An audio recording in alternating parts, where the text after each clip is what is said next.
A very warm and pleasant good evening to our viewers in Anguilla, Government of Anguilla, Lloyds, as well as those listening via 95.5 FM. We welcome you to another in our series of town hall meetings. And before we continue, let's just invoke God's presence on this meeting this evening. Dear Lord, we ask you to guide and bless us as we go through this important exercise here this evening. We especially continue to seek your protection over this island from the ravages of hurricanes and other disasters. We ask that you provide us with an avenue this evening for education and edification, and that the people of Anguilla may continue to be educated as we go through this process. We ask these blessings in your name. Amen.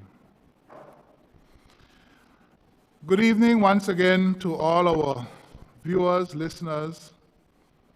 I would like to acknowledge the presence of our retired High Court Judge, Justice Don Mitchell.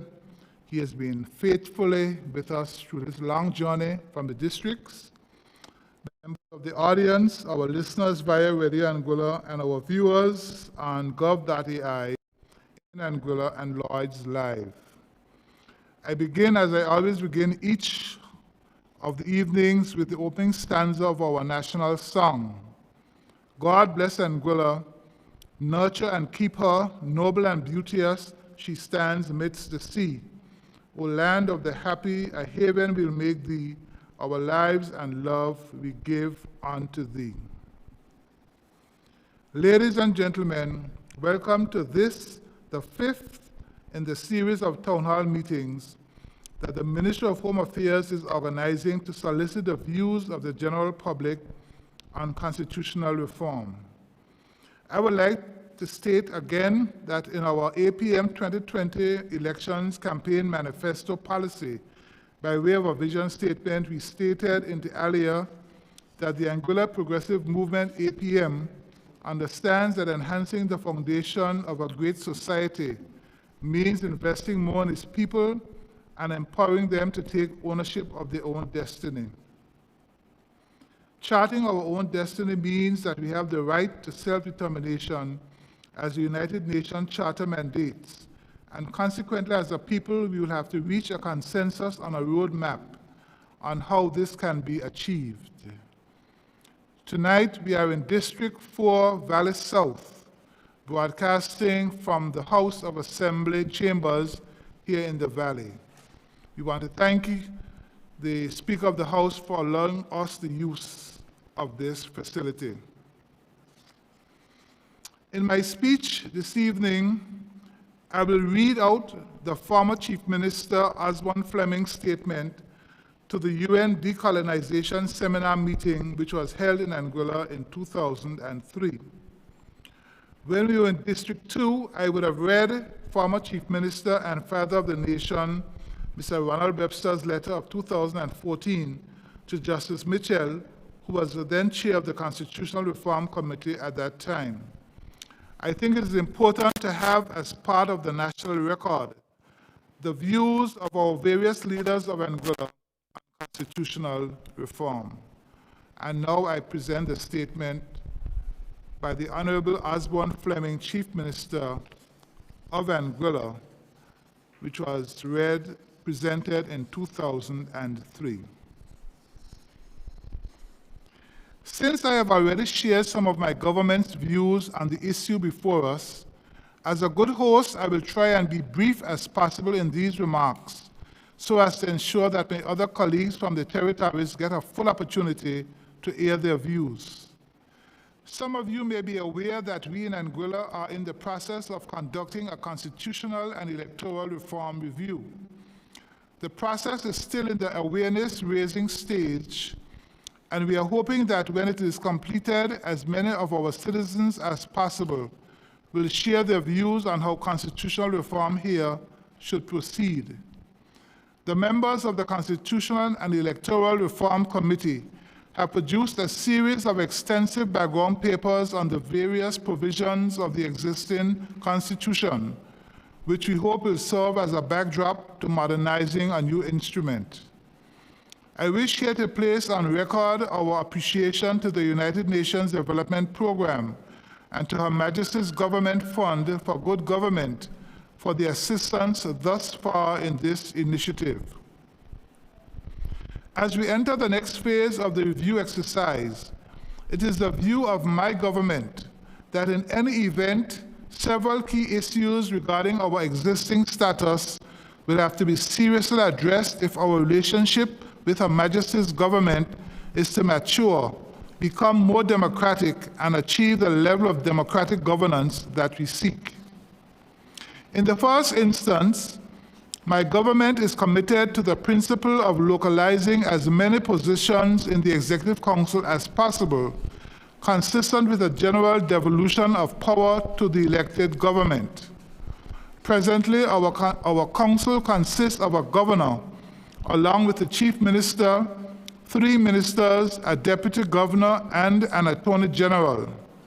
While we expect that under the present arrangement, the governor's position will remain essentially the same, we fully expect that many of the powers of the governor should be devolved. In the same vein, we expect that the positions of deputy governor and attorney general will be filled by nationals in the foreseeable future. We are confident that, in the case of the attorney general, this transition will shortly be achieved, but the position of deputy governor has still not been resolved. Once again, this is essentially an issue of human resource development and depends both on the professional development of our people and on Her Majesty's government's acceptance of the principle of localizing key positions. Secondly, I am sure that we would all agree that consultation is a key principle in the establishment of a more harmonious and productive relationship. To this end, the establishment of the Overseas Territories Consultative Council, which meets annually in London and which includes all chief ministers and leaders of government, along with the minister responsible for overseas territories, is certainly a step in the right direction. Although it may be still too early to judge the effectiveness of this initiative, since it has only been in place for 4 years, we think it is certainly a step in the right direction, as it allows political leaders from the territories to interact directly with political leadership in the Foreign and Commonwealth Office, which is the primary point of contact between our elected government and Her Majesty's government. But while this initiative may be positive and is certainly a practical expression of the principle of partnership, it can only have long-term credibility if at some point the principle of partnership is constitutionalized. It is our view that the Secretary of State's right of disallowance and power of orders in council are too one-sided and subject to arbitrary decision. Indeed, they smack of all that is ugly about colonialism. In the spirit of partnership and building on the practical wisdom of the Consultative Council, it seems to us that concrete steps should be taken to constitutionalize a new process of ultimate decision-making in which careful and structured mutual consent would be the basis of a new political relationship. While we proceed along the path of political and constitutional advancement, it is important to emphasize that the people of Anguilla must be fully prepared to meet the challenges and responsibilities of self-government. Decolonization without preparation is not how we wish to proceed. Indeed, my government does not intend to lose the focus on economic and social development that all governments have had since Anguillians made the unilateral decision to build a new society in 1967. I will not delve into economic or social statistics at this time, since you all have copies of the working paper on Anguilla, which contains relevant information. However, I must say that we still have a considerable road to travel before we can feel confident that our economic base is dynamic enough and as diverse as it can possibly be in a small place. Although our tourism economy has grown well in the last 25 years and continues to grow in an orderly and controllable manner, we are still too dependent on this sector and are insufficiently diversified to be self-sustaining. We still have a long way to go before we can feel confident that our health and educational services are at a standard that will provide for sustainable human resource development and efficient health care. On that note, I must say that we are somewhat disappointed with the declining levels of assistance from Her Majesty's government to the social sectors, and in particular the health sector. So we challenge the United Nations and the United Kingdom to work with us in our preparation to assume the essential responsibilities of governance.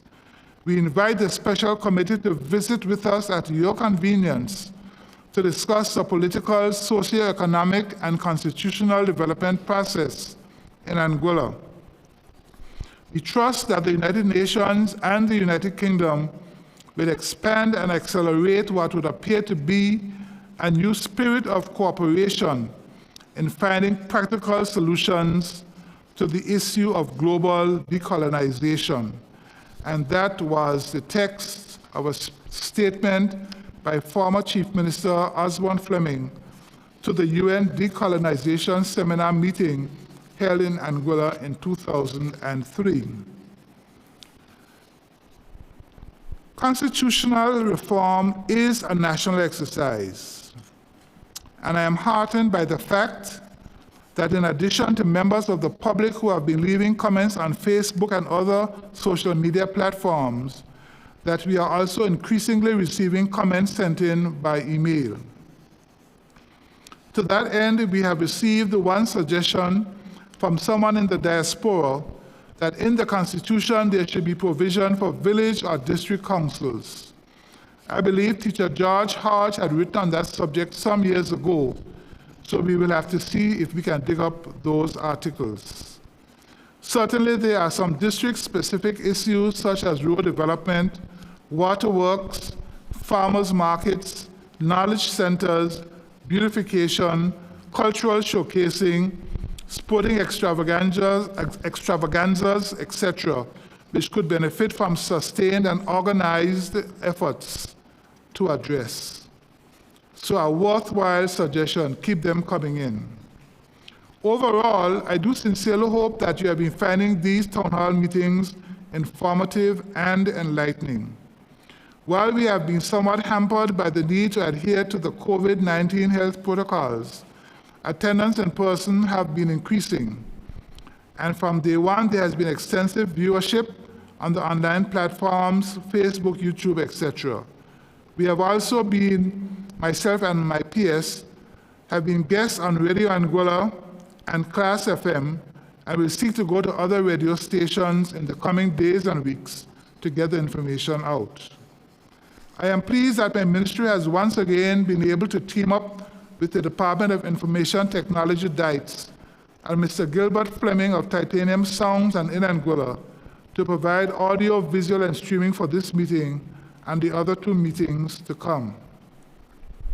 I also want to acknowledge the invaluable assistance being provided by my able and capable Permanent Secretary, Dr. Aidan Harrigan, and other technical staff at the Ministry of Home Affairs in ensuring that the town hall meetings take place smoothly. Before I go over to Dr. Harrigan, I just would like to acknowledge the presence of our Minister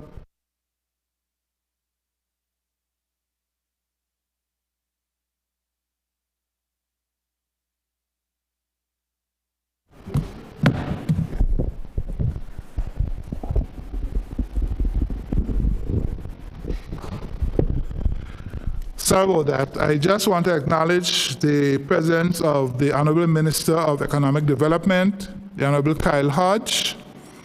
And Mr. Hodge, I would invite you to say a few brief words before we continue. Honorable Mr. Hodge. Thank you, Minister Hodge and P.S. Harrigan, for this opportunity to say a few words. I I was going to save this for a little later. Okay. But as you were speaking, I just jotted down a few things that I don't think I heard about so far. One of those are fixed date elections. We tend to have long, drawn-out campaigns that further divides us as a people. You know, we get so entrenched in the campaigning and the politics of things. So we have, I believe we've had sometimes a year in advance where you would see campaigns would start. I know in other countries, they have a specific date set for each election, and they have a specified time in which you can even begin campaigning. So I don't know if that is something that you and your team will be looking at some point. Yes. So that's just it for now, and it's good to be here. Thank you so much, sir. Yeah, all right. Appreciate it. Yeah. I may acknowledge the presence of the Premier, Dr. Webster. So you would like to say a few words before we continue?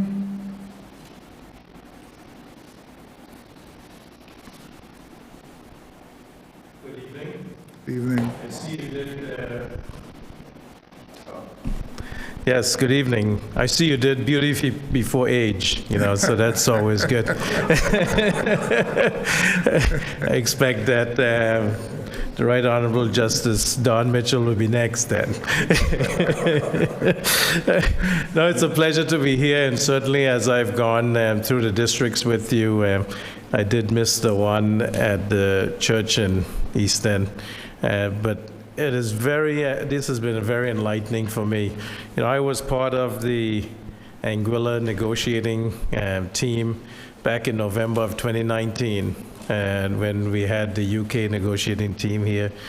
And, it was good to go through it, line by line, the draft that we came up with, or that, former Justice Mitchell and his team came up with back from 2015 to 2017. But I must say these sessions have been more enlightening to me, because you actually hear persons that will impact on state what their concerns are. And one of the things that really resonated with me is the history. And in North Hill, we had a good history lesson there. But it just shows that if our people come out, participate, or participate online in this new normal, or use the email addresses that you put up there, and your able-bodied permanent secretary, it will definitely help as we go forward to get a constitution that we want. Because I think that being the supreme law of the land will help us.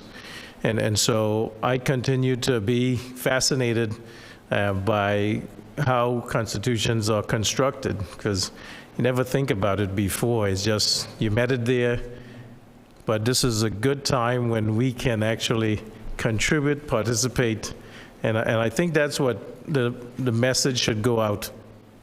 You have a chance to make this last for you, for your children and your children's children, to have a document that you can say that I am governed by this, but I participated in it. And that doesn't happen often, and so this is a good chance in our lifetime to make that happen. So thank you again for doing this, and I know as you go to the next two districts, certainly hope that we get enough information that you can draft a constitution, take it back to the people so they can see what the full document would look like, make the necessary changes, amendments, and then, get the UK negotiating team so we can get this done.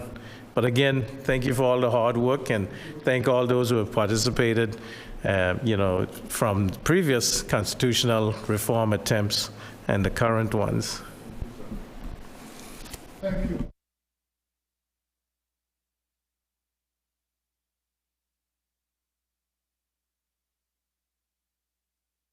Yes, before we go over, just acknowledge the presence of Mr. Leonard Kentish from District 4. Welcome, sir, and we look forward to hearing from you later in the proceedings. Dr. Harrigan.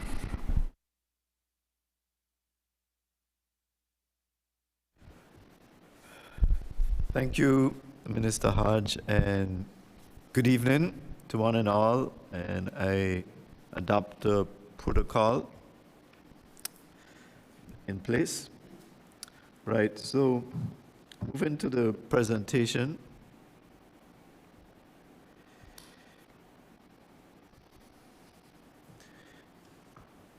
Constitution, so what should underpin? And there's an international legal mandate by way of the United Nations Charter, which states that all peoples have the right to self-determination. By virtue of that right, they freely determine their political status and freely determine their economic, social, and cultural development.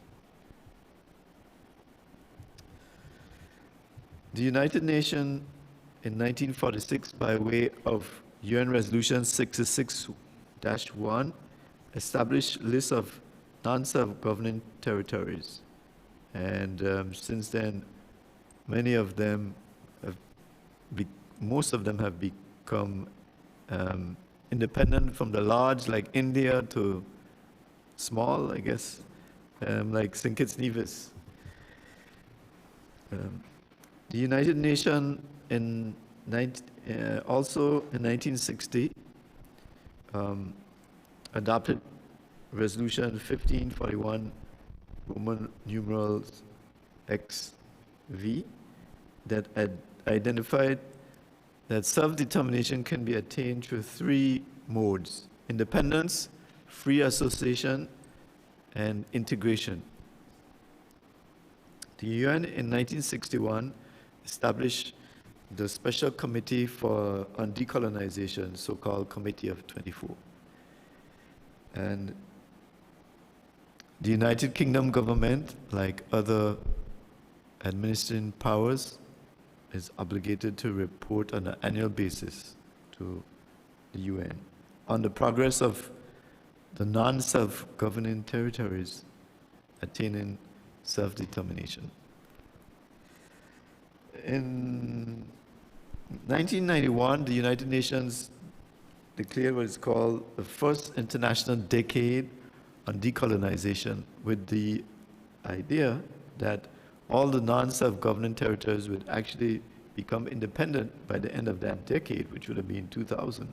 However, that has not happened, and there have been 3 decades. We are in the subsequent to that, the latest being 2021. There are 17 non-self-governing territories remaining, of which Anguilla is one. So, self-determination. There's independence, and in independence, a country gains independence if it has its own government and is not ruled by any other state or country. So, for example, in our region, we have Jamaica, Trinidad, Barbados, and so on, all of whom became independent from Britain.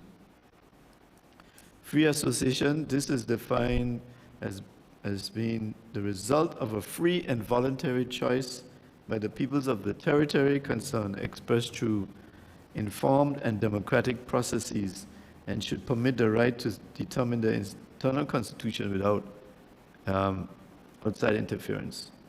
And so, an example in our Caribbean region is the arrangement between Puerto Rico and the United States of America.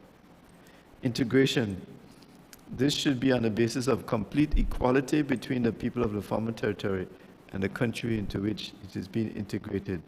And examples in our region, in our Caribbean region, are Martinique and Guadeloupe, and their relationship with France. So, Anguilla status of the years. Anguilla was established as a British colony in 1650 and was administered through Antigua.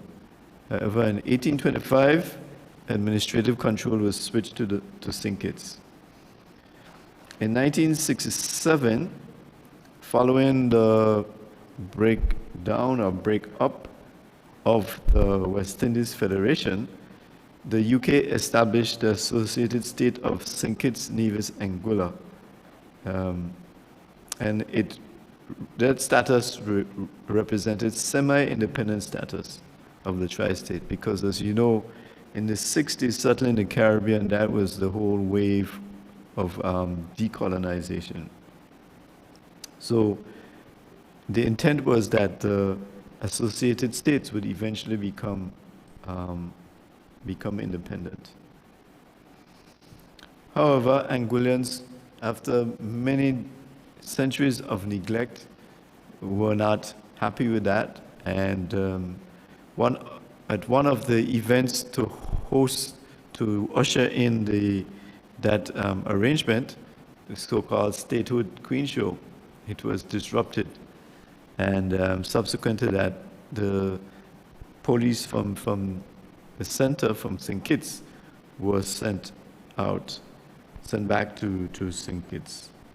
In July 11, 1967, there was a referendum held, and Anguillians voted, I think, at what is now Ronald Westwood Park, what was then known as Burroughs Park. They voted overwhelmingly to separate from the tri-state. A constitution prepared by Harvard law professor Roger Fisher was then adopted. There was a second referendum in 1969, February 6, 1969, and Anguilla, there was a unilateral declaration of independence, one of the few countries to do that. And a constitution prepared by another American, Jack Holcomb, was adopted. And March 16, 1969, after attempts by the UK sending various high-level officials to mediate, after that did not, materialize, the UK government responded by sending British paratroopers and members of the Metropolitan Police Force to Anguilla. And then that established direct rule from the UK, and formally that was done by the Anguilla Act of 1971, and British rule, direct rule, has been in place ever since, in one form or the other. In 1976, there was a constitution for Anguilla, and among notable arrangements was the provision for ministerial form of government. Then in 1980, there was the Anguilla Act, which empowered Her Majesty to separate Anguilla from the associated statehood. So even though it had happened, that was seen to be informal, and so the formal separation happened in December 1980. And that having been resolved, subsequently St. Kitts Nevis became independent.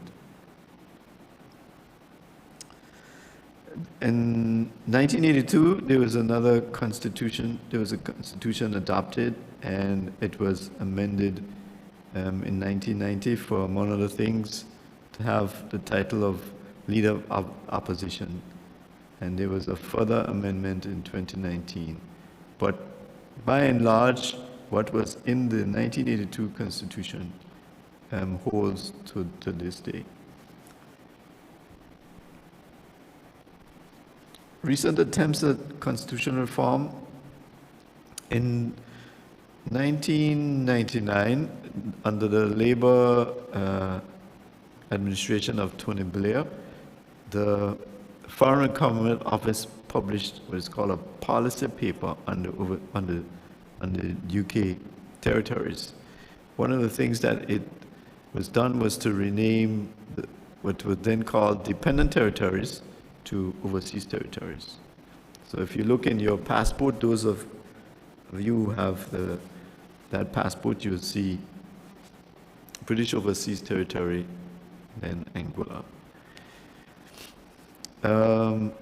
The policy initiative also called for the establishment of constitutional reform committees or commissions in the overseas territories, and that they should make, the territories should make representation to the UK government for constitutional change. However, the UK was clear to state that for those territories who wish to remain and have a relationship with the UK, then it would be under certain parameters. So, for example, the UK was not willing to entertain free association with the UK or integration with the UK. However, countries could also choose to opt for independence. Okay, so constitutional committees, there was one in 2001, and we had Mr. Carty, David Carty, last week in Road North. He was the chairman, and he gave some insights from that experience. And as he said, he was disappointed that they were not able to really do anything. Well, they did a lot of work, but no recommendations came to fruition in an organized form. In 2003, the United Nations and Mr. Carty indicated that his committee was instrumental in helping to, well, requested it, and the UK government agreed, and the UN agreed to help to hold that seminar, decolonization seminar in Anguilla. I do remember going to one or two of the sessions, so dated myself. And in it, we just heard the Minister Hodge read then Chief Minister Osborne Fleming's statement, and there was also a statement read on behalf of the United Nations Secretary General, which he stated, achieving self-government for the peoples of the world has been one of the cardinal goals of the United Nations since its inception. Fast forward to 2006, there was a Constitutional Committee led by Mr. Mitchell that finished its work in 6 months, but again, nothing materialized in terms of anything being adopted. Fast forward again to 2015, and the United Front administration, Mr. Mitchell again was asked, and he agreed to lead the initiative. And then after 2 years of work, a report was tabled and a draft constitution formulated. So what informed that whole process? It could be argued that the Anguilla Constitution, in terms of 1980, the Act, and then provisions in 1982 Constitution, is a constitutional dictatorship in the extent that it provides for a lot of powers for the UK government, including the power to suspend unilaterally the Constitution if so desired. And this is not an idle threat, because we saw that in the TCI on 2 occasions, one in the 1980s and then again in 2008, I believe, the UK exercised that they call it the nuclear option. And so from the consultations, the committee of 2015 to 2017 determined that there was, based on the sentiment from the public, that there was a need to improve the democracy in the framework, especially in the constitutional framework, and to improve standards in public life. So as I said, that would have informed what was proposed in the draft. So going through the actual Constitution, various sections, starting with the Preamble, it states, we as the people of the territory of Anguilla have over centuries evolved with distinct cultural identity and will, which is the essence of an Anguillian. And the feedback we got last week when that was put up people seem to agree with those words, and that it you know, highlighted cultural identity and being an Anguillan and so on. It further states that acknowledging that the society of Anguilla is based on certain moral, spiritual, and democratic values, including the belief in God, the inherent dignity of the human person, the inalienable right of the freedom of the individual, and respect for fundamental rights and freedoms and the rule of law. And affirming that the people of Anguilla generally have expressed the desire to become a self-governing people and to exercise the highest degree of control over the affairs of their country at this stage of its development. So it's future-looking as well as present-looking. So, again, continue certain segments, Anguilla status. Part 9, section 106, page 55, deals with Anguilla status. And there's an Anguilla Status Commission which can determine the basis of being Anguillan. And there are several provisions, but two are highlighted here. One, that if you have resided for a continuous period of at least 15 years in Anguilla, you're eligible. And item 4, if you're married to Anguillan, has been married for at least 5 years. As I said, the Status Commission has noticed that there seems to be a lot of what's called marriages of convenience. And so this is something that we'd want some advice from the AG's chambers in terms of, don't want to have that abused, that provision abused.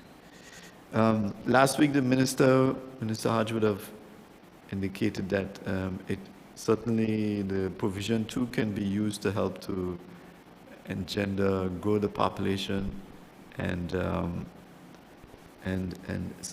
indicated that we could perhaps have a target of maybe about 25,000 by, say, in the next 10 years, which would be like doubling our population.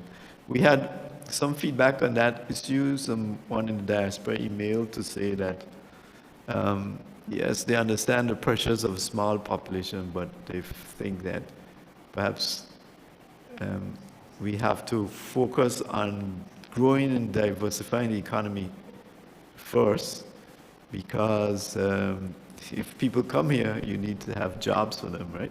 Yeah, so, but we can do both, I suppose. Right, so this we're in the House of Assembly, and so it thought it fit into to mention a couple of things. There's a Part 7 in the Constitution, draft Constitution, which is titled Powers and Procedure in the House of Assembly. So just focus here on the Speaker, and it says that when the Assembly first meets after a general election, or after the office of the Speaker has fallen vacant for any reason other than the dissolution of the Assembly, the Assembly shall elect a person to the Speaker of the Assembly. So the Speaker shall be elected from among persons qualified for election to the Assembly, but who are not members of the Cabinet. There's some there's a viewpoint that so the Speaker is supposed to be a referee, and there's a viewpoint, because right now basically the government administration nominates, and then since they're in a majority, they tend to carry the day and the person. And over the years in Anguilla, you will find that the speakers are persons who are aligned with the party in power. Typically, they have campaigned to help get them in office and so on. So there's a question of whether there should be another way of choosing a speaker. Then there's the question of voting. We saw this happen in the GST, that you can actually come to a position where there could be a tie or whatever. So what happens? when it says that when their votes are equally divided, actually the speaker can exercise a cast and vote. Yeah. But there are other provisions there, so it's well worth looking through. Interestingly, one of the things that is provided or recommended is that there should be various subcommittees, and one that is being proposed is a finance committee of the House, which would meet on things of a budgetary nature. So that means, for example, the whole process of the budget in terms of discussion in the House would start earlier to allow for more work. So that is, I think that's a good, because there's still a lot of mystery and so on of how a budget, what goes into the decisions behind the budget. Okay, representatives in the House of Assembly, that's part 6. Currently, it is provision for not less than 11, but this constitution, draft constitution, is proposed that it increase to 13. There's provision for single island-wide district voting, and that came about because of the amendment that was adopted in May 2019. So the last general elections, that there was a provision for that. So in fact, we have Minister Hodge and two Hodges, Minister Kenneth Hodge and Minister Kyle Hodge. They are here because they proved popular enough to be in those top 4.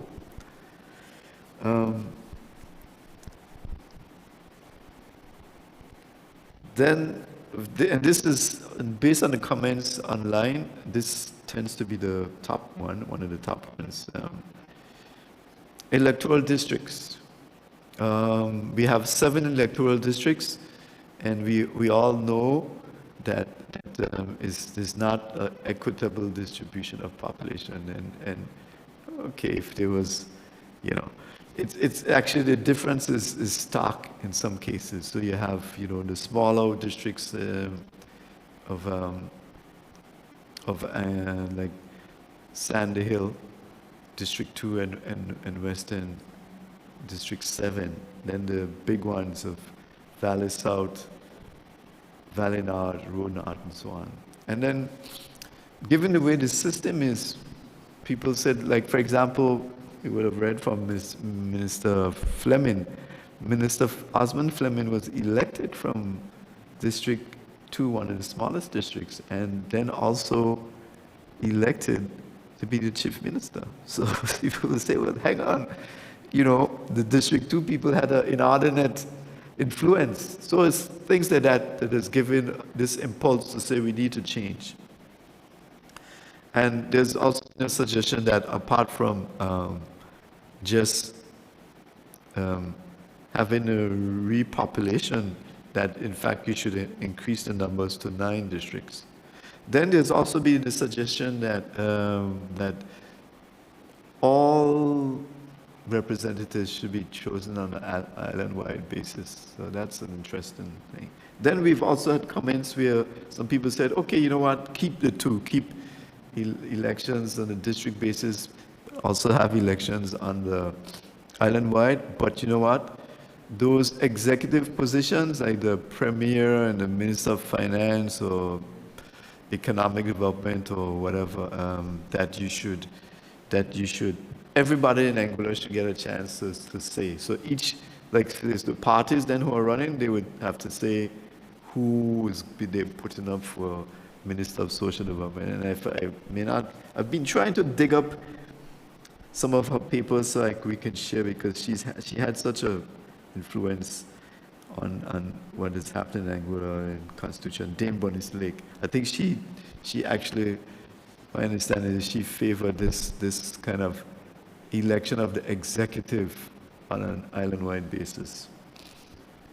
Then there's the There's also been a lot of debate about ex officio members. So the two ex officio members in the House of Assembly in the form of the Attorney General and the Deputy Governor, and the view is that they should not really have voting powers, or whether they should be there at all. So why this push about representation? And the view is that one of the things to guard against is that you don't have the Executive Council being a rubber stamp. No, sorry, the House of Assembly being a rubber stamp, because it meaning that if the government has the votes, right, majority, what gets decided in EXCO is just a formality.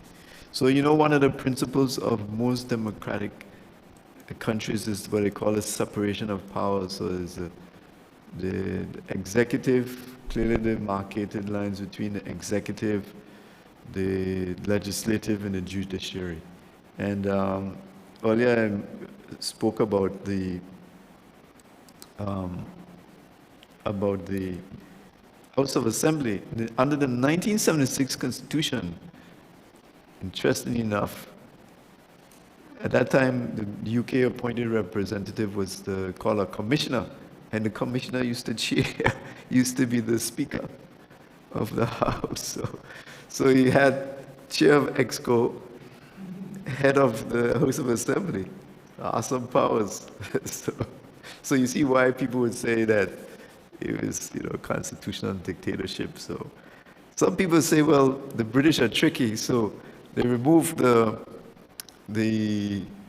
commissioner or the governor from having any say in the House, but yet the appointed officials in terms of the AG and deputy governor are still there. So if they are instructed, then, you know, anyway, so lots to think about.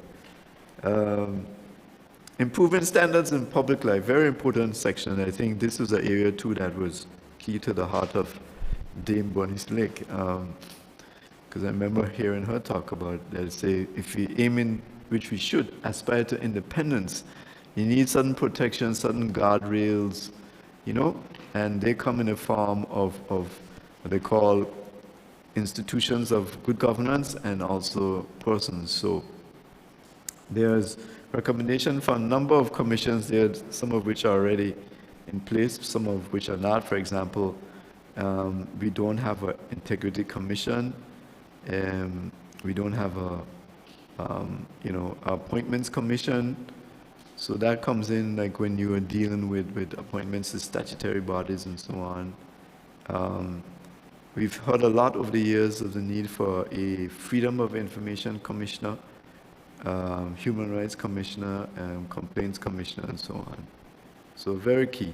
And then also very important, because money can be a corrupting influence, and there's an argument that there should be, should be provisions for campaign finance, and that when you should allow the different entities and players to have an equal playing field, and so you don't want let's say big business,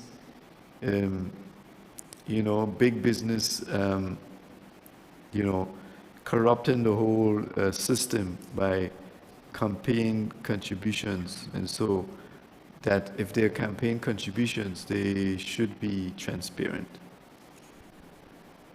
And limits to what can be given. Another new area, pretty much for the most part, is in the area of public finance. There's not much provision now, but there's a recommendation that it should be an extensive section. And the UK government had actually, in 2015, had circulated a draft Anguilla 2015 order, which they were considering enacting by an order in council, but they didn't do it. And when we were doing the research, we noticed that order is actually modeled on the TCI Constitution. And the TCI Constitution of the Caribbean Overseas Territories is the most recent. There are a number of provisions, one of which is they said that there should be the negotiation of a new fiscal framework, and there's then repeal of the existing fiscal framework. As the existing fiscal framework covers things like value for money, things like procurement. There's a lot on borrowing guidelines, setting limits on debt, making provision for a rainy day in terms of recurrent expenditure, setting up a capital development fund, and so on. Also noteworthy, there's in the UK side is recommending that there should be explicit provisions of the powers of the governor as relates to this section, which when we compare to the TCI constitution is not there.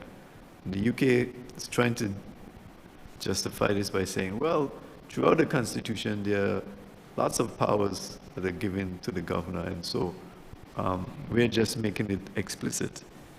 So I think the drafters, the legal people, the AG's chambers have to ensure that government of Anguilla is not unwittingly devolving, giving up authorities that have been devolved. Power of the governor, moving on, most of the key powers remain. The 1982 Constitution, as I said, actually removed a lot of, it was quite, before there was a greater element of what is called internal self-government, and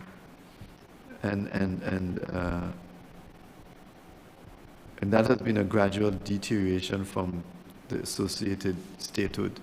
Because as I said earlier, associated statehood was seen to be a halfway house to independence.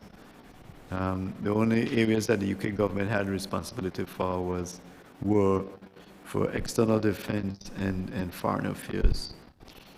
So the UK government, they have maintained that as long as a territory stays in a relationship with them, they are subject to various international conventions and obligations, so they have to ensure that they are lived up to, both, and also that there should be maintenance of good governance, and the government of the UK has to ensure that they are not overexposed to contingent liabilities, because if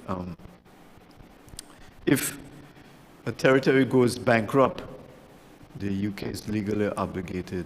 And we saw again in the instance of the TCI in 2007, they reached with a situation where they hit the wall and they just couldn't meet their obligations. And the UK government ended up providing what is called debt guarantees. So it allowed them to go to TCI government to go to the market and raise funds at a cheaper rate. So that's the line from the UK standpoint. The executive, executive part 4, authority rests with Her Majesty, and it's devolved. So there's a UK appointed governor, there's a cabinet. Well, the proposal is that what is now known as Executive Council be renamed as cabinet, and it should consist of the Premier, who used to be known as Chief Minister, not more than 5 other ministers, 2 ex officio members in the AG and the DG who shall vote, and Her Majesty is represented the governor, who does not vote and who chairs. Protection of fundamental rights and freedoms, part 1. Again, this section is quite extensive, and we just chose one example. But again, what the UK has said is that they are being subject to these various conventions. They have to ensure that they're lived up to. And for example, in this section, protection of right to marry, the Anguillan view is for a certain language which views marriages between a man and a woman, really. And the UK is saying they prefer that there be no such distinction because that would be discrimination. the basis of sexual orientation. So they have the negotiations here in 2019 and also the town hall meetings, Anguillians were quite forceful in that they, again, the culture, the traditions and religion and so on. That's how they viewed marriages between a man and a woman. So the UK has offered a compromise where basically the issue would be settled in an act, the Marriage Act. So I don't know if that gets us out of it. Yes. The question of independence, this was posed during the negotiations, and one of the participants on the Anglo side was of the view that there should be an explicit reference in the Constitution.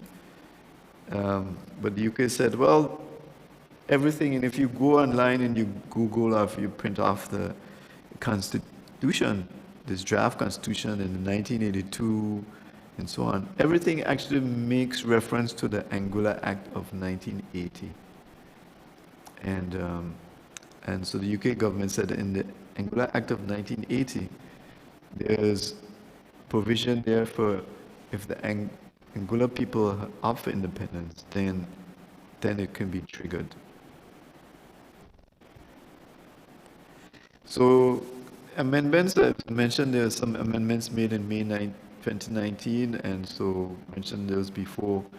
Change from Chief Minister to Premier, change to have island-wide voting, 4 members, for election of 4 members, and then the change of to allow for people who are great-grandchildren of persons born in Anguilla to become Anguillians. So we've seen a lot of that.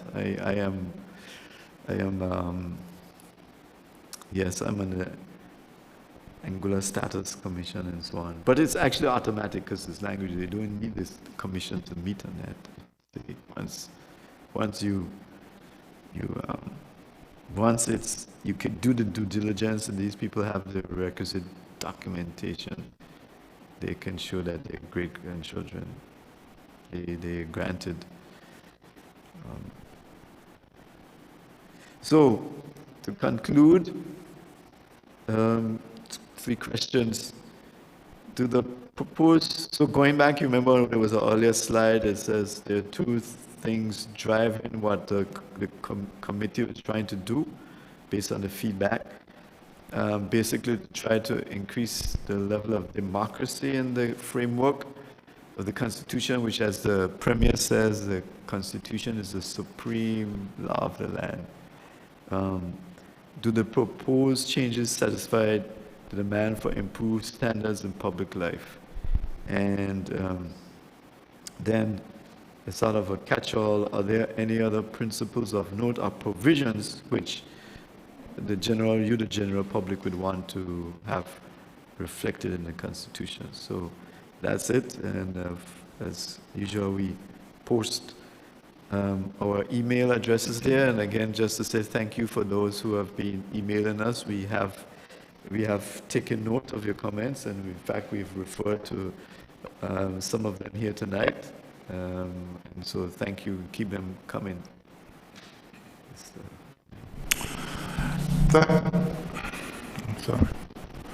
Thank you, Dr. Harrigan. Before I open the floor for questions, I just wanted to make a comment about the Appointments Commission that Doc referred to earlier. I know traditionally we have seen the practice of governments over the years appointing their supporters to serve on boards. The question here, is this the best practice?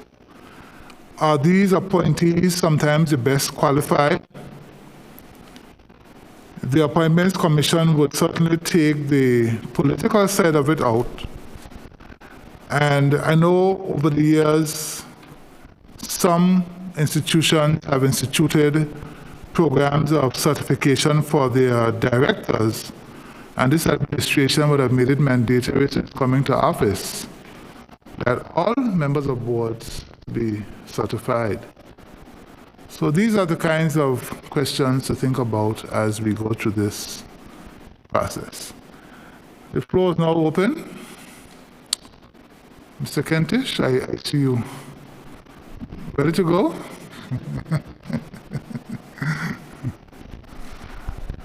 Let's put on the mic.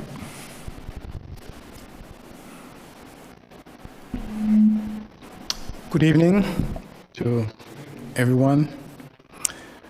Let me start off on 119, public finance.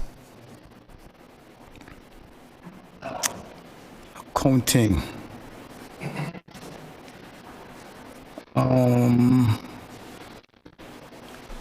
Currently, and Dr. Eden, as someone who has worked in this area for someone, you can probably comment. I think we currently engage in cash book accounting, right? And I think it's time for that to be abolished. There are weaknesses in the system. This allows for a Minister of Finance to stockpile invoices at the end of a financial year. And you can either present an artificial surplus or a real deficit, right? And this possibly has happened over the years by governments. But I will point out a practical example of this. And this is found in page 15 and 16 of the Mark Watson report of May 2010, which Dr. Aidan Harrigan is most familiar. And for the benefit of the listening public, I'll quote. Recurrent expenditure in 2009 was EC $204.17 million. Marginally lower than current expenditure of EC $209.5 million in 2008. However, that excludes EC $14.25 million in unpaid invoices, including Anguilla Social Security Board, EC $6.88 million benefit payments, Civil Servants Pension Fund, EC $1.57 million pension contributions, ANGLEC, EC $1.3 million utilities. It continues. These arrears must be paid in 2010 and make it even more difficult to balance the budget in 2010. If these were included in the 2009 outturns, this would reflect the true expenditure of EC $1,218.42. On this basis, the real budget deficit in 2009 was EC $70 million, or 47%. That is precisely the kind of thing that we ought not to have happening in this era. The question of accountability must arise. So that goes on to what we probably, I think they call window dressing. Making the accounts look good, the finance minister sticking the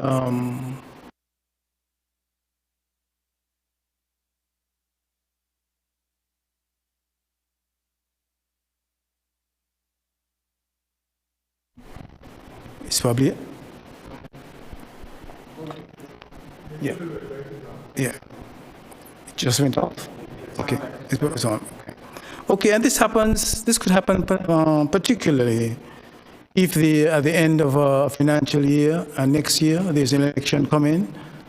This could give rise to this practice of stockpiling invoices and not accounting for them. So we have to move away from cash budgeting and into a proper financial system where we do making provisions and this sort of thing, and more and being more responsible.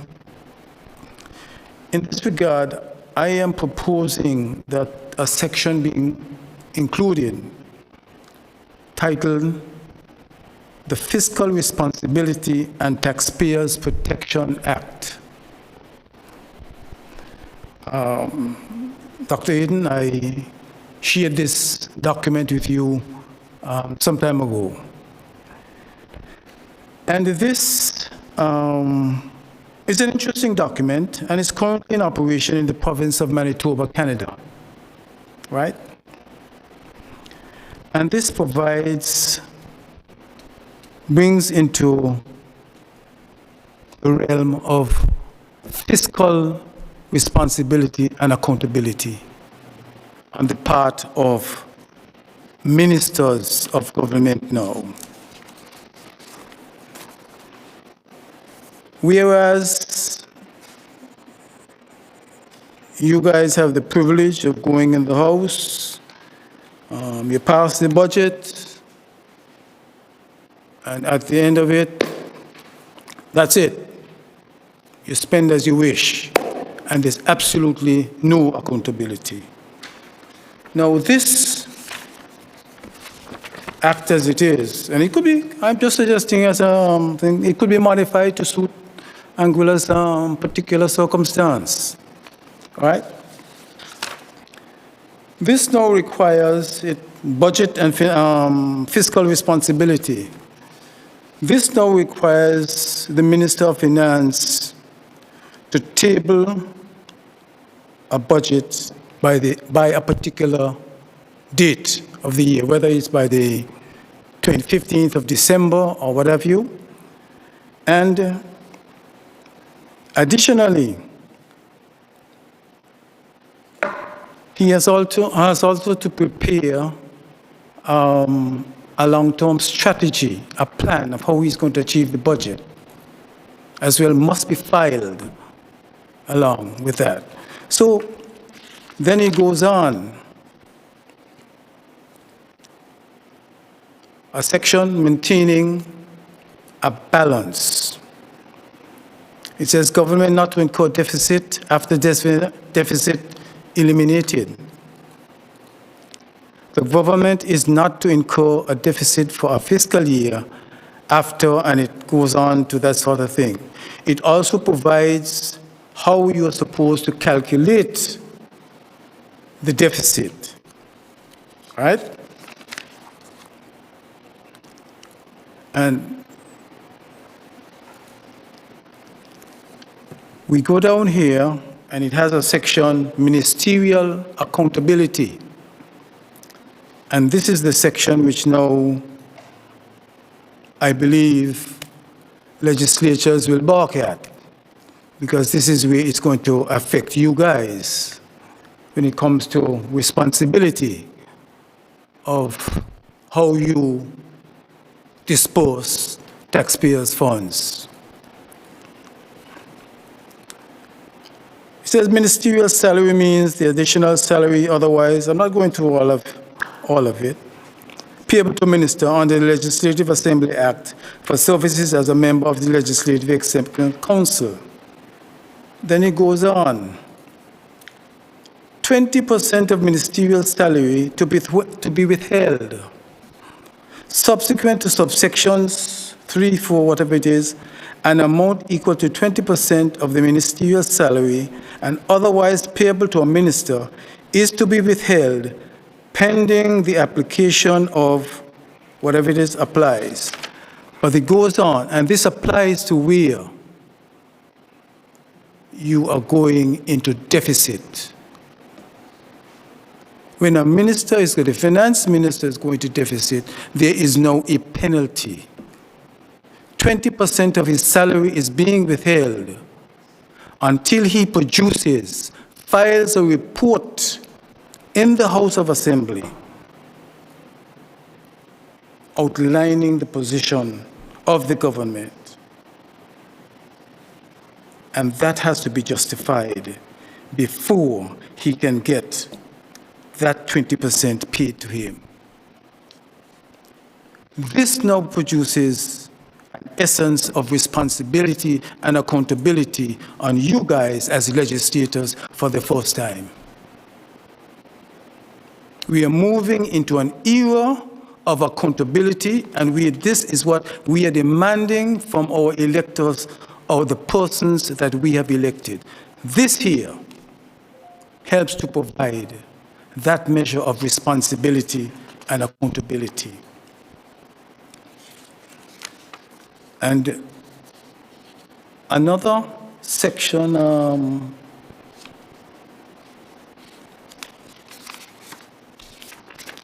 I think, let me see the two.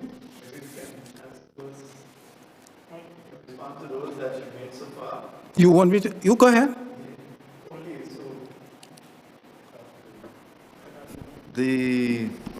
Right, so the point you make about expenditures and so on is a good one, and I know this has been under discussion for some time. Currently, the government of Anguilla operates in what's called cash accounting, and the recommendation is that you move to accrual accounting. It's a bit more involved and requires, some expertise in the various units and so on.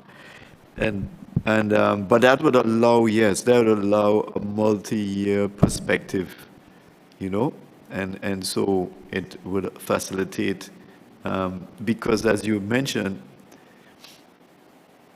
you can have expenditure that is incurred, let's say in 2020, but if the bills are not paid to 2021, it doesn't show up, but it's a liability. It's an obligation. So I think that needs to be addressed. So the legislation from Canada is a lot about balanced budget, and there is some movement towards that in the proposed constitution. If you look at section 119, subsection 7, it says the government shall aim towards achieving and maintaining a surplus budget, and where an appropriation bill would not return a surplus result, the Minister of Finance shall at the same time as the bill is introduced in the Assembly, lay before the Assembly a statement explaining the reasons for not achieving a surplus. And so it's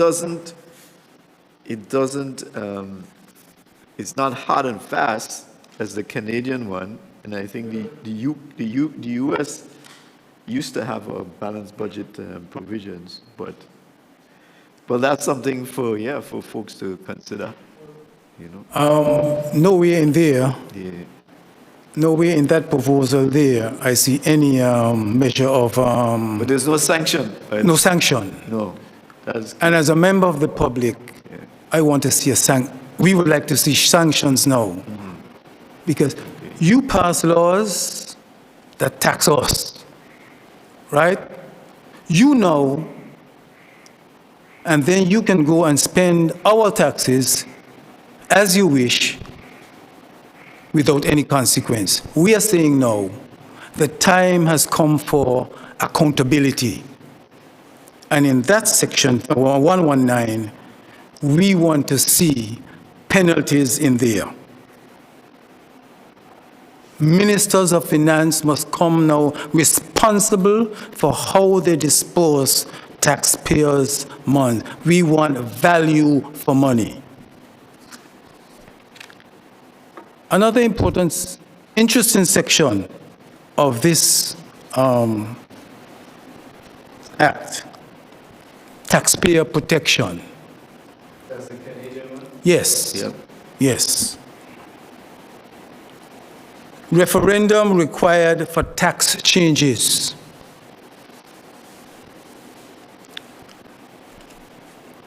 The government shall not present to the Legislative Assembly a bill to increase the rate of any tax imposed by any act listed below unless the government first puts the question of the advisability of the proceeding with such a bill to the voters of Manitoba in a non-binding referendum. And such acts are It says the health and secondary tax levy, the Income Tax Act, the Retail Sales Tax Act, and that, in our case, would be the GST, the Goods and Services Tax. So we are saying here, we need that kind of protection as well. Equity, some sort of equity in the system.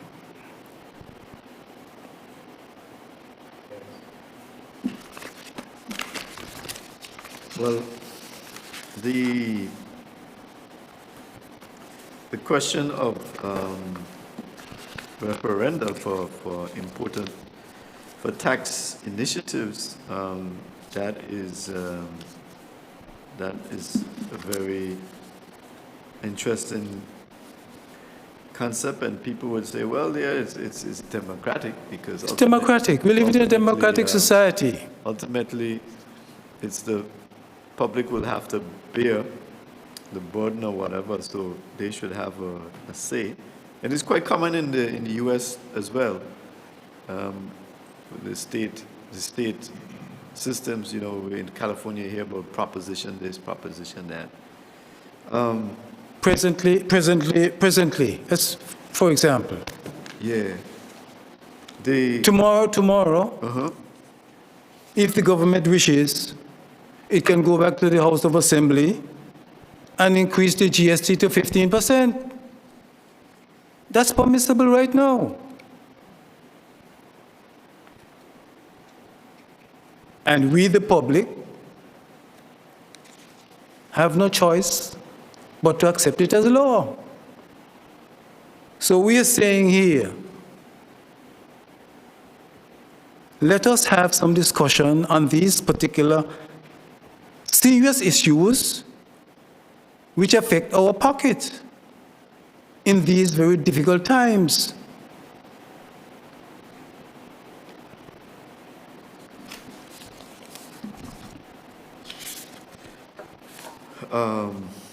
So this Constitution does provide for people-initiated referenda, and so it just be a matter to determine whether that is sufficient. In page 38, section 66 of the Constitution. Page 38, section 66. It says people-initiated referendums. Without prejudice to section 65, a law enacted by the legislature shall make provision to hold a referendum among persons registered as voters in accordance with section 69 on a matter or matters of national importance that do not contravene any part of the fundamental rights provisions or any part of this Constitution. Before a referendum on this section may be held, there shall be presented to the Cabinet a petition signed by not less than 25% of persons registered as voters in accordance with section 69. The Cabinet shall settle the burden of a referendum question or questions within a reasonable period as prescribed by law, and the Cabinet shall determine the date of the referendum, and the referendum should be held in a manner prescribed by law. Subject to this Constitution, a referendum under this section shall be binding on the Government of Anguilla and the Assembly if assented to by more than 50% of the persons voting in the referendum. So then, of course, you can have it to be even more specific, to say relating to tax laws and so on and so on. So there's an opening there for it. It's open, and we want it to be specific. Let there be no misunderstanding when it comes to this issue of taxation. Let it be specific. Yes. You have anything to say? You have any comments? Okay. Thank Mr. Kentish for his comments? I don't know if he's finished, but Oh, you haven't finished. Sorry, sir. Sorry. You go ahead. Marriage of convenience was mentioned earlier. right. And it is, I think, a view that something should be put in the Constitution pertaining to marriage of conveniences. So maybe I should add a little bit more. Before, right, what used to happen is that when the folks came before the committee, they had to prove that they were still married and basically a couple. Now, the advice we receive is that no, you don't have to prove. You don't have to show. You don't have to be in a married. Well, even okay. So the marriage may have broken down. You're not divorced, but that doesn't prevent you from putting in your submission. In that you qualify. Well, and then it has all sorts of ramifications in terms of whether before it is consummated, sometimes persons may pay huge sums of money, and a big altercation ensues as to, right? So some sort of something should be put in the Constitution on the issue of marriages of convenience. Well, on the legislature, I had some thoughts in terms of whether we have a law house, the executive, as opposed to the legislature. The executive then deals with the day-to-day running of the government.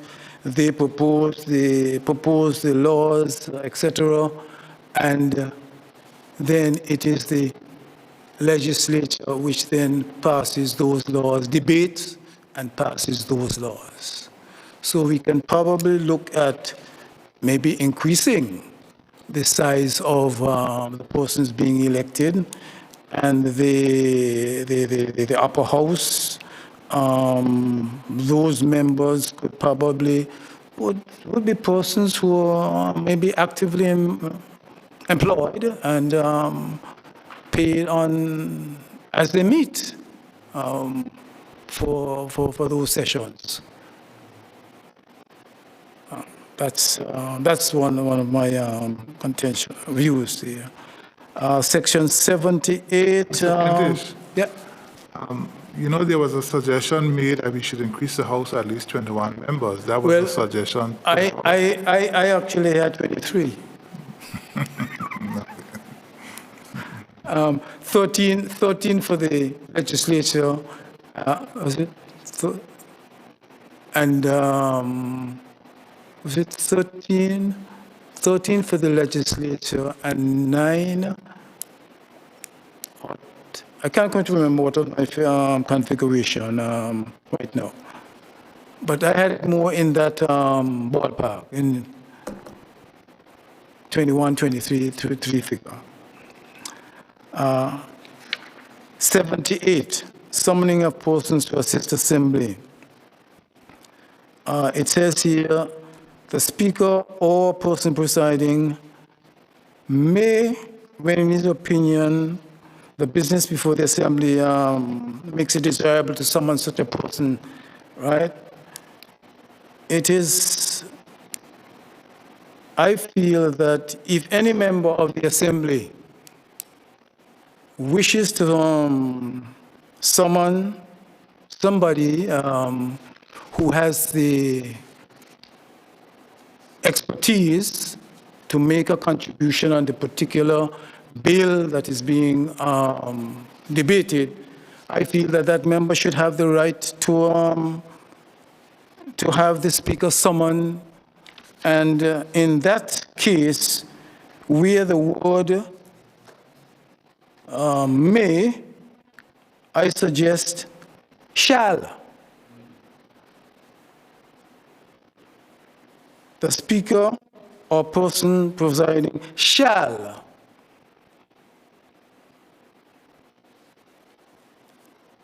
so that that person, that member of the House of Assembly, may have the support of the person, that professional who can help to add clarity to the bill. Right? We go to 86, privileges of the Assembly and members. Gentlemen, I am privileged this evening to be standing in the People's House addressing you on constitutional review, right? But it says, a law enacted under this Constitution may determine and regulate the privileges, immunities, and powers of the Assembly and its members, but no such privileges, immunities, and powers shall exceed those of the House of Commons of the United Kingdom or its members. I don't know, Don, if you can help us with any of these privileges. But before you come, if you have the, right? My observation, gentlemen, you are given the privilege by the people to enter this honorable house, to pass laws on behalf of the people. We expect that the level of debate ought to be pertinent to the relevant bills. Over the years, members of government have used this honorable house as their bully pulpit to launch scathing attacks against ordinary Anguillians.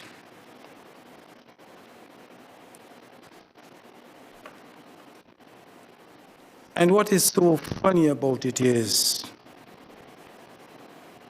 you are clothed in immunity.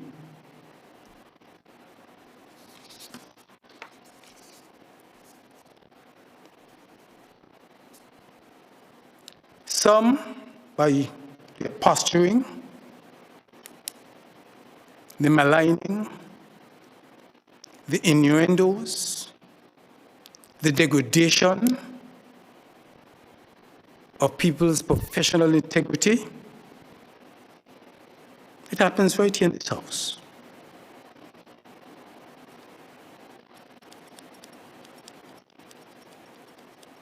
We didn't elect you for that.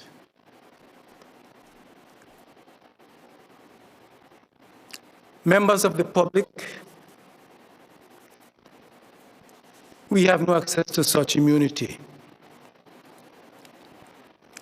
On the talk shows, let any member of the public dare defame any minister of a government. And he or she then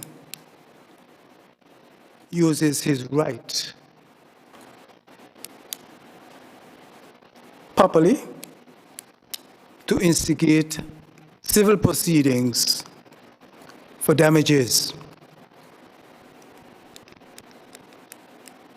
Where is the equity?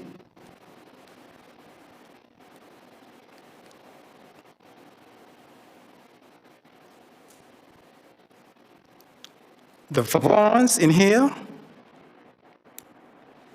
must either be statesmanlike, in consistency with what we sent you here to do. Debate in a civil and respectful manner, and not the defamation and degradation of citizens who don't have the privilege. And I won't advocate that we want to come back in here and have the privilege of responding. That is not national development.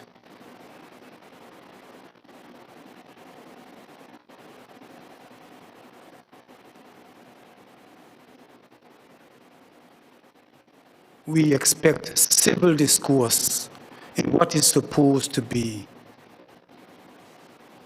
referred to as this honorable house. So,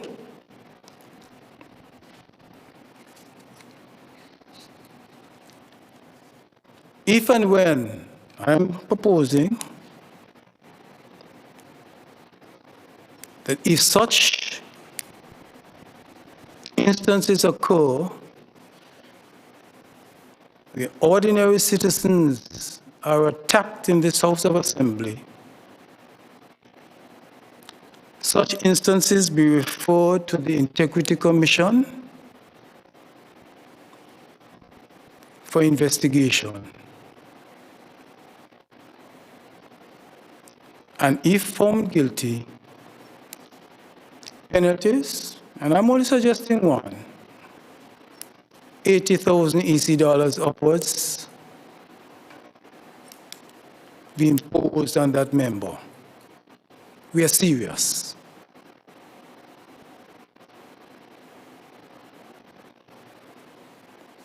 This must stop. And where a speaker permits this conduct to continue,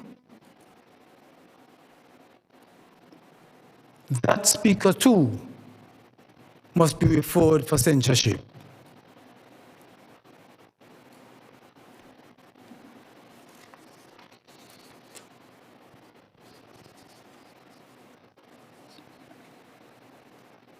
The Integrity Commission.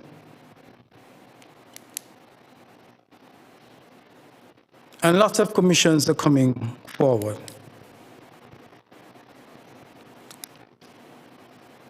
As part of the institutions of building capacity to prepare us for self-governance. Long overdue.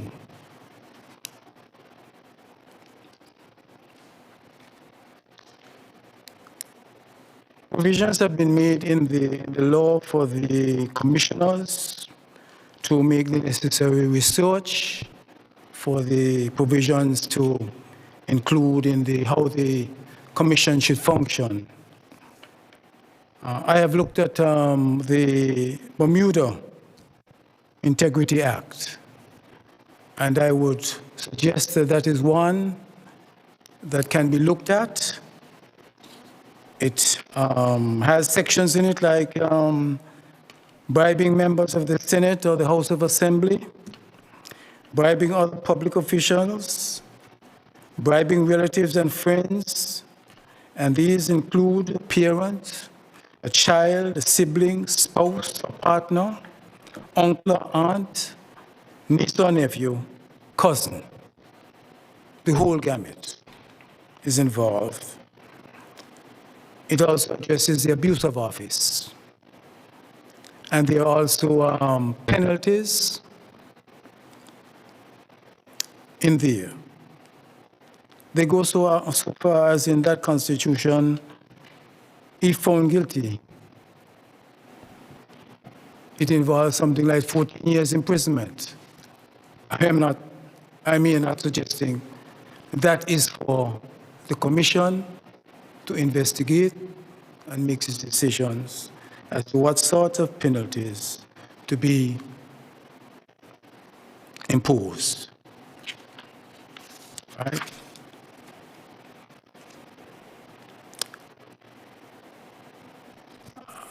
Let's see if I have anything else here. The Anguilla Status Commission.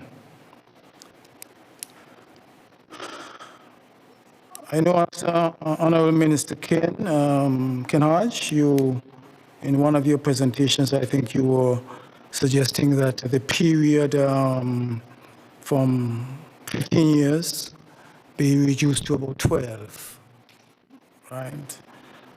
In many other islands, they have a number of years. They have decided what years they would stipulate. In our review, I may suggest that we look at a period of between 7 to 10 years as there are persons, our Caribbean brothers and sisters,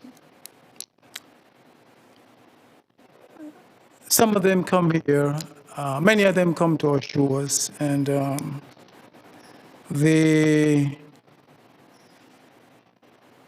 many of them decide to stay, right? And we're looking how things evolve. People, how they would like to get themselves established in Anguilla, how difficult it is for them to get established. And we can do things to help to facilitate. We too have traveled. Our history is one of traveling to other people's country to make a living. And here, I am suggesting that the period could be shortened to between 7 to 10 years. In recognition, and we have, quite recently, we have the fantastic gesture of the St. Lucians, who have provided free labor for the repairs to the public market.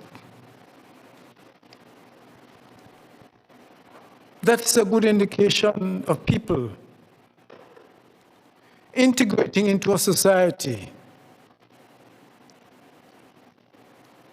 and recognizing an obligation to contribute. I applaud them.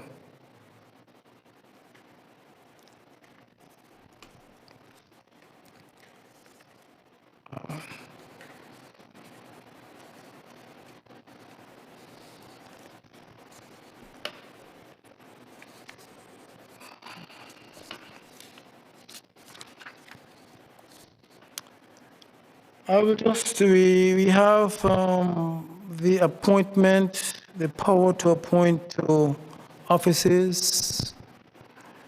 We have the Police Service Commission and this sort of thing. But it provides for all these commissions where you will have, now going forward, I would think, persons with the requisite experience and qualifications and skill sets to fit on those commissions. But one of my concerns coming out of reading this, when we put our professional Anguillians on these commissions to function, and you have in our legislation things like this: governor acting in his or her discretion may not otherwise than in accordance with that advice, if he or she determines that compliance with that advice would prejudice Her Majesty's service. When I read that, that pains me. That is an insult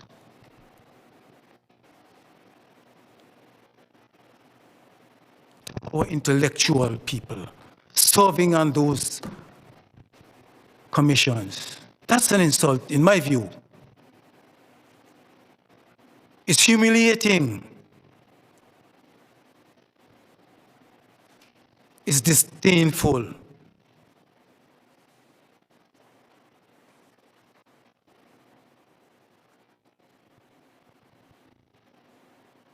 So how are we to prepare to make decisions and to grow when you have this overreaching and overarching power over you all the time? In fact,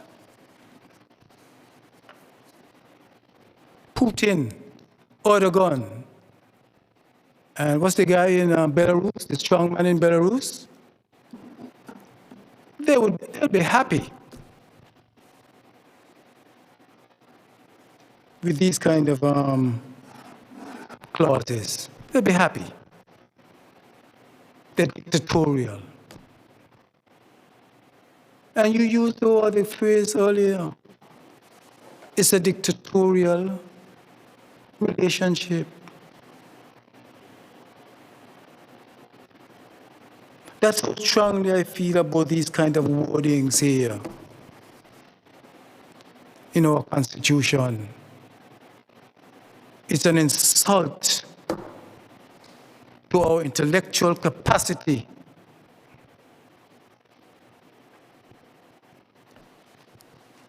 We are elevating the governor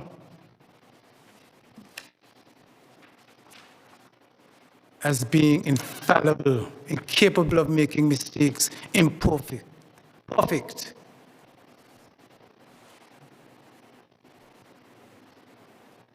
But the people, our people who are providing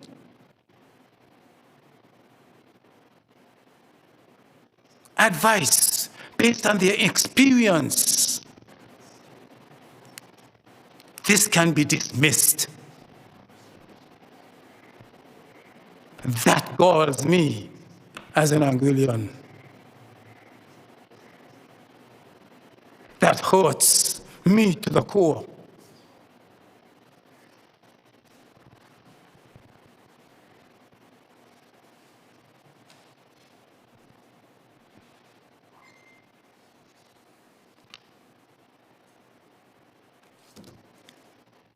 Gentlemen, that is my contribution. Mr. Kentish, I just want to thank you for your in-depth presentation. You covered a lot of topics, and you can be assured that we have it captured on tape, and we will be reviewing your presentation again.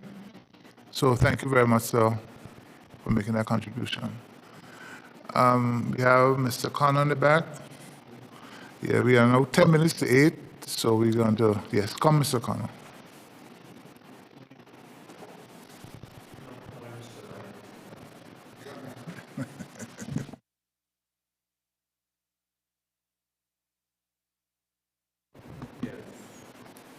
Okay, good evening. The first thing I would like to say is that with respect to health, we have one person right now who is really dear to my heart, who has passed of cancer last Monday. Her name is Terry. She passed of cancer. And the thing about it is that I did a course with Howard University. And what they indicated is that if somebody, for example, a family has cervical cancer, a mother has cervical cancer, then those cells can be harvested. And then an electrophoresis procedure can be done. And after that mother is good, then you look towards the daughters. So like 2 years after, you go back and you check the daughters to make certain that everything is okay. In Terry's case, Terry was a physician assistant in the States. She was born in St. Thomas and her mother was from Anguilla. At At 65 years?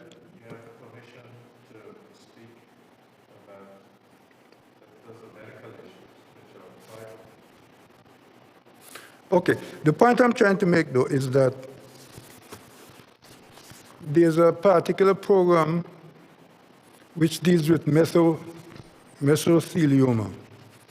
And that particular program, the companies that produce asbestos had to put a fund, and that particular fund came up to $30 billion about 3 to 5 years ago. When I checked, $5 billion had been spent and $25 billion is still available for communities like Anguilla, who might have sent kits, who might have patients, cancer patients. Because of the fact that asbestos has been used like in the pipes, you notice that the water probably comes out and somebody in a community or in a home might use the water, and that might initiate cancer. Okay, so many of our people, for example, my sister died of cancer, but she spent $250,000 in New Jersey. So basically what I'm saying is that we should be in a position to look out for Anguillians in certain areas. One, as far as the energy is concerned. Two, as far as cancer is concerned. Okay? And as far as the energy is concerned, I think the headquarters is in, I'm not certain if it's not Berlin, but anyway. They had about $94 billion in that particular fund. Because of the fact that we are always using gasoline, and the gasoline produced carbon monoxide, which is CO, and the oxygen, you need to have 2 atoms of oxygen to make it stable. But the emission is only 1 atom of oxygen. So when that 1 atom of oxygen is emitted from the car and it goes up, it passes different layers in the atmosphere. You've got all the way up mesosphere, ionosphere, but when it reaches the ionosphere has 3 atoms of oxygen that protect the Earth from the ultraviolet rays of the sun. And when this carbon monoxide goes up, because there's a deficiency of 1 oxygen, it takes 1 oxygen from the ozone and leave it with O2. So instead of O3, you have O2. And the O2 cannot filter the rays of the sun. So you've got the rays coming down, and that creates cancer. So for example, you might notice that some people, like for example, you know, our people in the Caribbean may not suffer as much. But when you see other people and you see the scales on the hand, it means that, you know, they might have been exposed to this ultraviolet light from the sun. But the point I'm trying to make, though, is that you have $25 billion for mesothelioma. You have another $93 billion for energy or carbon products that might hurt the atmosphere or hurt the people. And Anguilla has to be able to identify those funds and be able to participate in them, because some of these things can be extremely expensive. Or people might have to go to Colombia, and not everybody might have that opportunity or that wherewithal to go to Colombia, you know, financially. So we have got to be able to look to see exactly where Anguilla falls, and even though the United Kingdom would be in charge of the external affairs, they would have to determine how much Anguilla should get from those particular funds. So for the mesothelioma, I've got this document for mesothelioma, and with the other one, I don't really have the documents for the energy. But the point I'm trying to make is that we have got to be on the top of it. And we have got to make certain that all people are protected, particularly when it comes to health. Another thing with health, another thing I would like to point out too, is that we are supporting the economy of the United States tremendously. And there are certain programs that the United States has, particularly with health, the 242 program, which we should be able to participate in, and do not limit the type of medical facilities that we would have locally. Okay, so I thank you for that. And the last one I would like to leave with you is the Federalist paper for 7th of March, 1788, by Alexander Hamilton, which basically indicates that a tribunal in the Senate can be formed to take care of certain things that otherwise cannot be taken care of. So I'd like you to look at these. Thank you very much, sir. Mr. Connor, thank you very much, sir. Yes, Mr. Kentish? Thank you for just one more point. This, I think, is the Public Accounts Committee. I would like to suggest the yes, it is on. I would like to suggest the broadening of the composition of the Public Accounts Committee so that you have incorporate more people with wider perspective than just from within the House of Assembly to deliberate on it. That's my perspective. Another aspect of it would be to allow, when they're having their sessions, to allow members of the public to pose questions. It's our interest.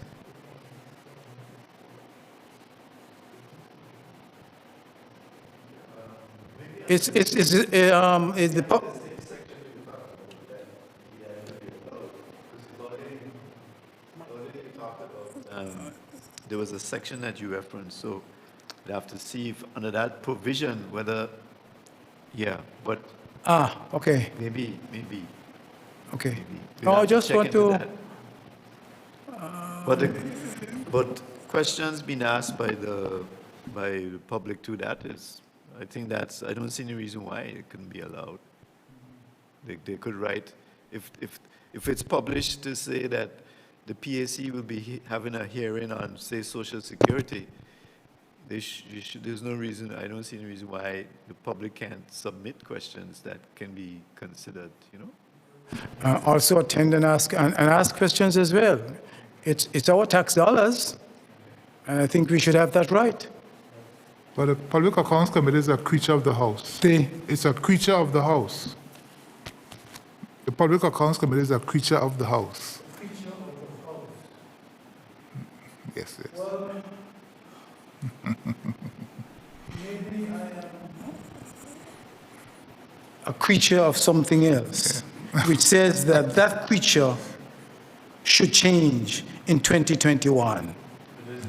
That creature needs to evolve with the times. Take your point, sir. Thank you kindly. Thank you.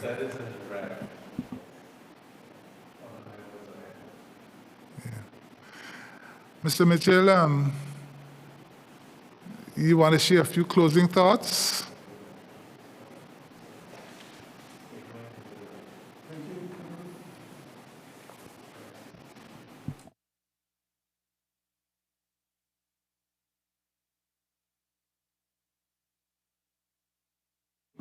Thank you. One day I hope to see it in writing, perhaps when things are published, because it's hard to take in a lot of new stuff, especially at an advanced age and at a late hour of the evening.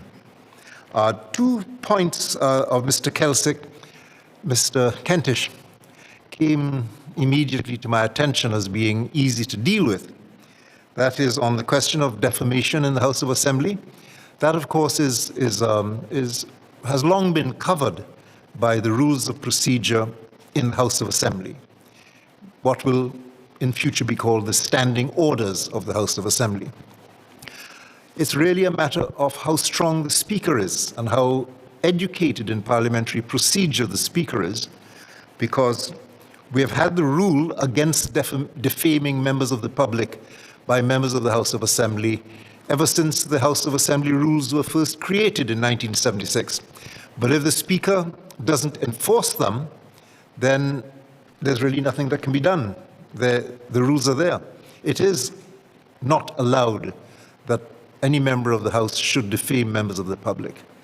But there have been many cases, as Mr. Kentish has told us, where that has happened due to the negligence or the malice or the lack of attention to duty of a speaker who doesn't do what the speaker is supposed to do.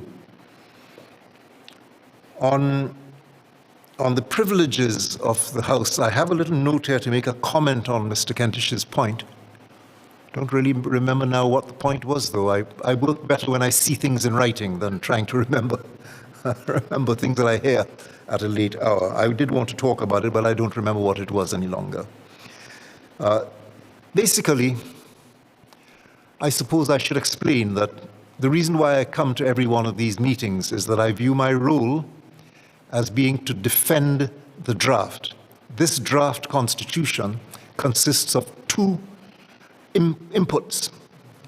It started off as the Anguillan public input. The first draft was what Anguillan people wanted. Anything brand new coming out now is something which was either rejected by the Anguillan public before in the earlier consultations or was not proposed for Anguillians to be able to comment on them for us to know if it is something that has widespread support. And I'm really only interested in pushing for those issues that Anguillians gave widespread support to.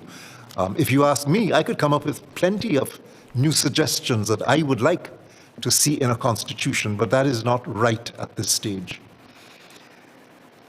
The second input, of course, is the British, who have looked at the Anguillan suggestions and have said, well, all right, in addition to the things that you want, there are certain international treaties and conventions and obligations that we must make sure that you comply with.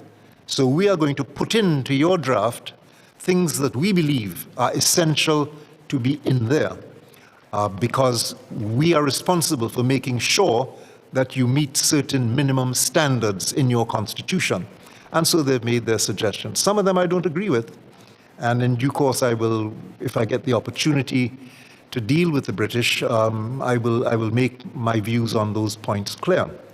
But I recognize that they have a different agenda to ours. Ours is to increase democracy in our constitution and to try to achieve the highest possible standards of integrity in public life, so that when the time comes for us to consider becoming politically independent, we will have seen our senior civil servants and our ministers of government and our public officers holding to high standards which will make us confident to put our treasure and our lives into their hands in an independent state.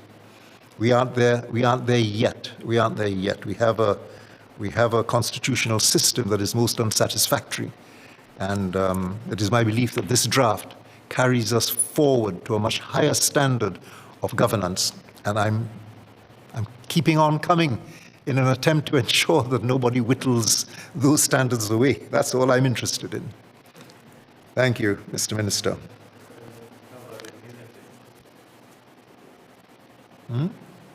Sorry? Which immunity? Principle of immunity in the House. Yes, well, the Premier asks whether I can say a few words on immunity in the House. There is no doubt that it is a fundamental principle of constitutional law that members of the House of Assembly must have immunity to express themselves freely without any fear of any litigation being brought against them when they're discussing the public interest. Nobody should be able to stop them or to interfere with them. The Speaker will insist that they follow the rules, and the rules are limited on what you can talk about. For example, one rule is that you must stick to the issue that is before the House for debate. We have known members of the House in previous years talk for 3 days on all kinds of stupidness that have absolutely nothing to do with the bill which supposedly is being debated.